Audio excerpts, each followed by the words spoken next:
Hey, you two. I'm back, and we're on another journey.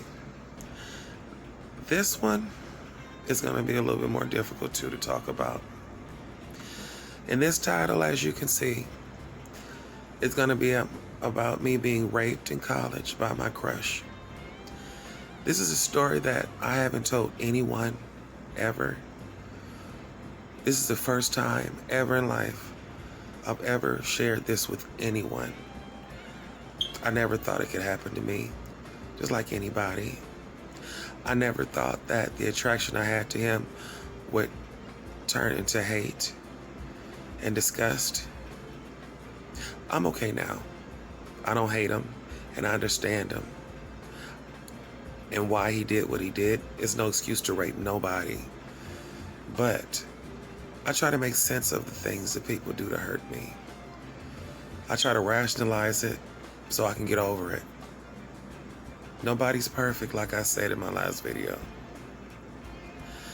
Make sure you guys like, comment, subscribe, and hit that post notification bell so you know when I come out with my stories. Here's another one. The Phoenix saga continues. Are you ready? Let's go.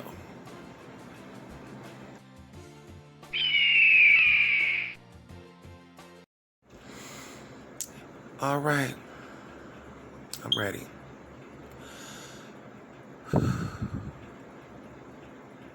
Third year college. I found my footing. I'm comfortable. I've made a name for myself in my theater arts classes, and I'm enjoying myself and enjoying my experience in college. Can't wait for my fourth year to graduate, thinking I'm really doing this. I'm really beginning in my life, which I thought. But I guess it wasn't my time. We always hit snags in life. It's just how we deal with them makes a difference. Here's my story. Started in earth science class. It was finals coming up. And I noticed that this guy was staring at me. And I never said anything, and I kind of looked at him back. You know how you do that. Ooh, he looked good. Ooh, she looked good. But you don't want him to look at you, but you're looking at them. And as soon as you look down, he looked down. As soon as, you know what I mean? You know what I mean. So it was like that for about 2 months. He'll ask me, do I have a pen? It was a slow progression of the attraction. And I thought that, oh, my crush talking to me. Oh my God, he asked me for a pen. I was just like so naive back then. I was so mesmerized by him. And keep in mind, I was a virgin. I didn't talk to many guys. Well, I didn't talk to guys at all. I didn't approach anybody because if you remember in my last 2 videos, I mentioned I'm a hermaphrodite. So approaching guys was not my thing. I stayed to myself and I didn't flirt at all. So all of that was out. So this is new to me still in my 3rd year of college. I'm looking at him like, oh my God, I'm nervous. Do he like me? What do I do? If he gets too serious, do I tell him how I am and how I was born? I overthink things. I went all the way deep into the future and we hadn't even met or said hi yet. So anyway, he finally said something to me. He said, do you have a pen I can borrow? And it went from there. And by that time, when he finally started talking to me, it was 2 weeks before finals, because my 3rd year of college was ending. He asked me for the pen. I gave it to him. He asked me a question about the earth science final project. And then, of course, my professor say, now, I suggest you have study partners because this final will be graded on everything I talked about these few months. And if you haven't taken any the right notes or missed today, maybe someone else can help you with it. You guys can figure and conjure up a plan to pull your notes together so you can pass this final. So he asked me, I was going to ask him because I'm not aggressive in that aspect as far as a guy goes. If I like you, you will never know it unless you approach me. It's just how I am, and I guess being in a protective mode and protecting myself in the process.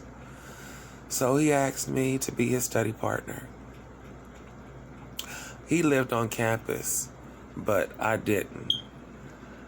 And I don't invite people to my house, especially when I didn't know him. So I suggested studying in the library. He said, well, I have a dorm and I have a roommate, but if you don't mind, and I'll ask my roommate, you can come study at my house. My dorm is B so-and-so, I don't know, but I finally found it. So he said, meet me about 6 o'clock and we can study between 6 and 8 because he had somewhere to go afterwards.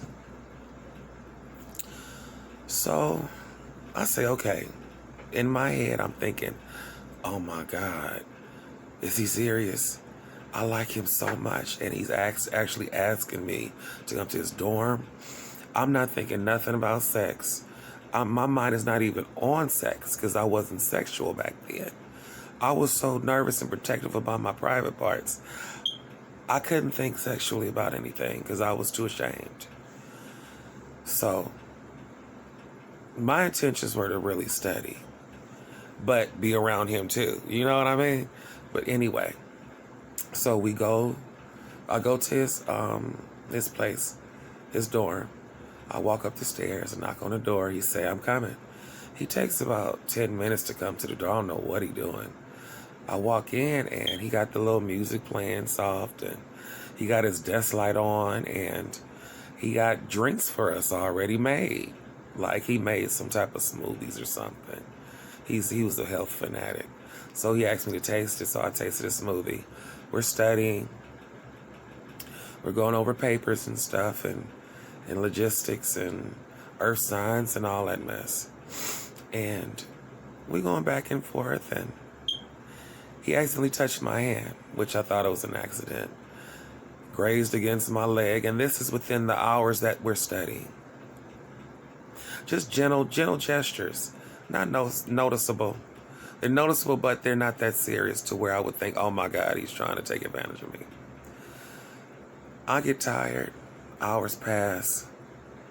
We get the lesson. We go over it. We test ourselves.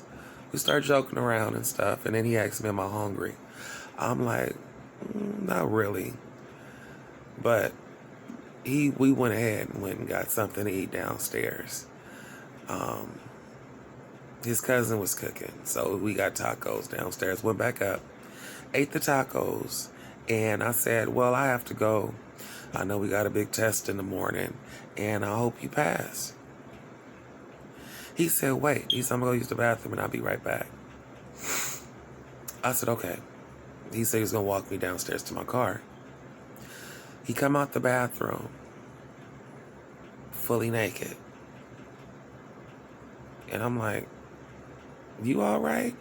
I'm about to go. And I'm walking to the door and he runs to the door, sprints, and locks the door and pushes me down on the floor. I said, oh God, no, in my head, no, not him. Not now. I'm not, no, my God. He jumps on top of me and starts choking me. He tells me to turn the F around. I said, could you please at least use a condom? Because he was so strong. I couldn't move. It was like, I can't describe it. It was like, I was stunned.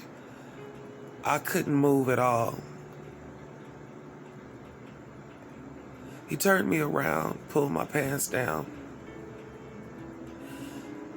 and he entered me. The feeling of hurt and pain in my butt, my anal area was so harsh. It felt like somebody was shoving a broom up me. I felt cold and clammy and pale.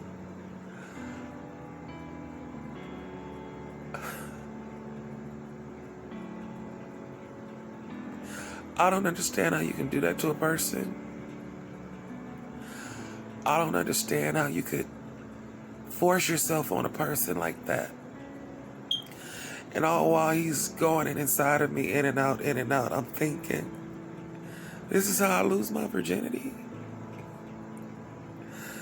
This is my first experience. And I thank God I didn't tell him about me being a hermaphrodite and me having different parts. He was so in a rage and in a hurry to just rape me and get it over with. He never noticed my front part. So I thank God he did not rape me from the front. That part was still safe. He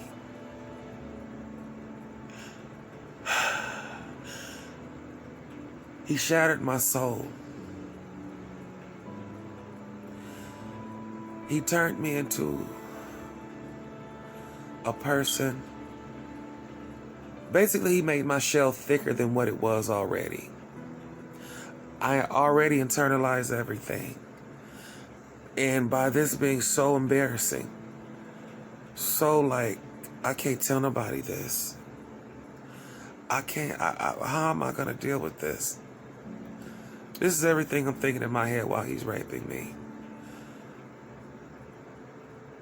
When he finally stops and does his thing in me, I'm praying I don't have anything. I'm just praying all while he's doing it and thinking sporadically about things. He stops and he tells me to get the F out, you faggot. Look what you made me do. You a fucking faggot. Get out. And he started cussing at me and hitting on me and like fighting me, making me get out. He pushed me so hard I almost fell across the banister. Mind you, I told you we were upstairs. I walk out the house. Well, not walk out the house. He pushed me out the house. I walk down the stairs, pulling my pants up, fixing myself, walking to my car as quick as I can. I was so scared, I just pulled off and drove as fast as I could home. At that time, my friend was living with me, and I didn't want her to know what was wrong. She's very observative, and she knows me probably till this day like a book. And she would have known it was something wrong with me. So, as I always do, I cried to myself. I parked at the corner. I cried to myself. I let it all out. I cried, I screamed, I prayed, I hollered. And dried my tears, came home. Luckily, thank God she was asleep. I went and took a shower. Then I ran me some warm bath water and laid in it. I laid in it and fell asleep. And I just cried. I just cried like, how could my crush do this to me?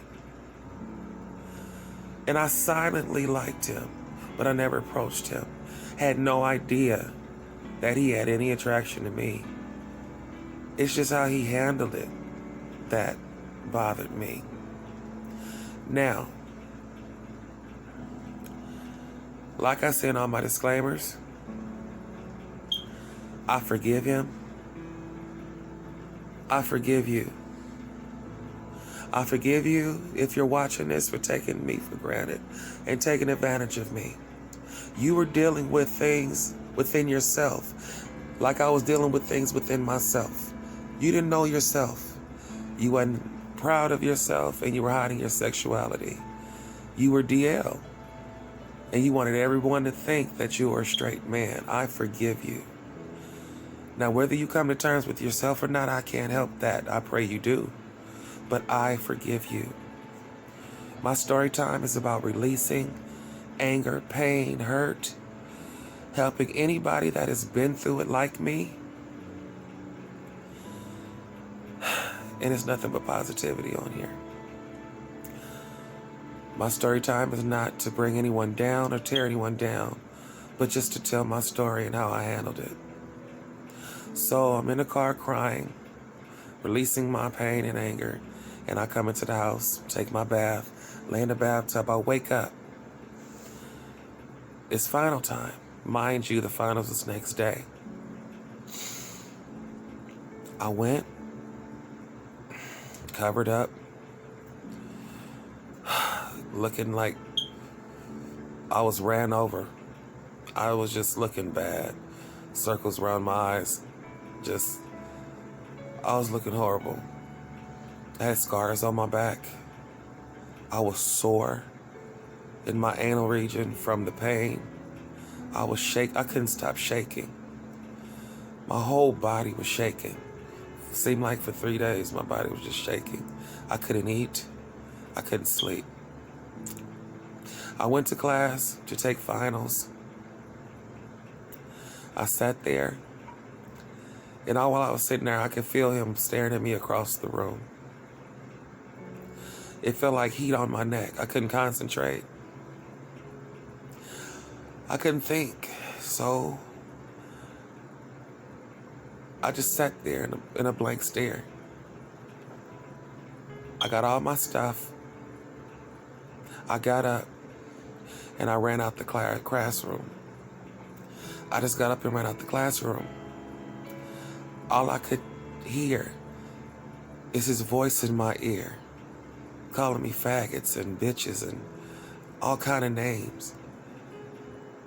All I could feel is his hands around my neck and him inside me. All I could do is smell him on me. I couldn't wipe his scent off of me. I couldn't get him off of me. So I ran out of class and I never came back to school. I didn't finish school. I stopped going. I never finished my 4th year.